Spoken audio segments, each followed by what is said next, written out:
Assalamualaikum. 5 nama hewan yang disebutkan dalam Al-Quran. 1. Gajah. Penyebutan gajah ada di dalam Quran Surah Al-Fil ayat 1 ketika Allah menceritakan kisah Raja Abraha yang memimpin pasukan besar dan kuat yang mengendarai gajah dengan tujuan menghancurkan Ka'bah. Allah Subhanahu wa Ta'ala berfirman, "Tidakkah engkau Nabi Muhammad memperhatikan bagaimana Tuhanmu telah bertindak terhadap pasukan bergajah?" 2. Ular. Apabila mendengar nama binatang ini, pasti akan familiar dengan kisah Nabi Musa alaihissalam ketika berhadapan dengan tukang sihir Fir'aun. Allah Subhanahu wa Ta'ala berfirman dalam Quran Surah Asy-Syu'ara ayat 12 yang artinya, "Maka dia Musa melemparkan tongkatnya, tiba-tiba tongkat itu menjadi ular besar yang nyata."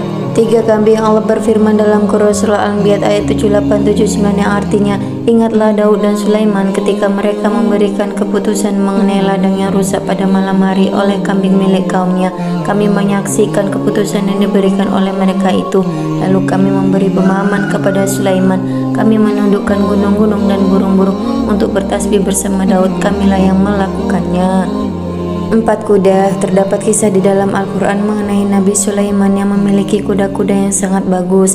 Beliau sangat menyenanginya dan menghabiskan waktu bersamanya untuk melihat dan memilih kuda-kuda terbaik hingga hampir melalaikan waktu untuk beribadah kepada Allah. Oleh karena itu Nabi Sulaiman menyesali perbuatannya dan Allah memerintahkan untuk menyembelih kuda tersebut agar tidak melupakan waktunya lagi untuk beribadah. 5. Keledai. Allah Subhanahu wa Ta'ala berfirman dalam Quran Surah Al-Jumu'ah ayat 5 yang artinya, perumpamaan orang-orang yang dibebani tugas mengamalkan Al-Quran kemudian tidak mengamalkannya adalah seperti keledai yang membawa kitab-kitab tebal tanpa mengerti kandungannya. Sangat buruk perumpamaan kaum yang mendustakan ayat-ayat Allah. Allah tidak memberi petunjuk kepada kaum yang zalim. Itulah 5 nama hewan yang disebutkan dalam Al-Quran. Semoga Allah selalu bersama kita. Wallahu a'lam. Assalamualaikum.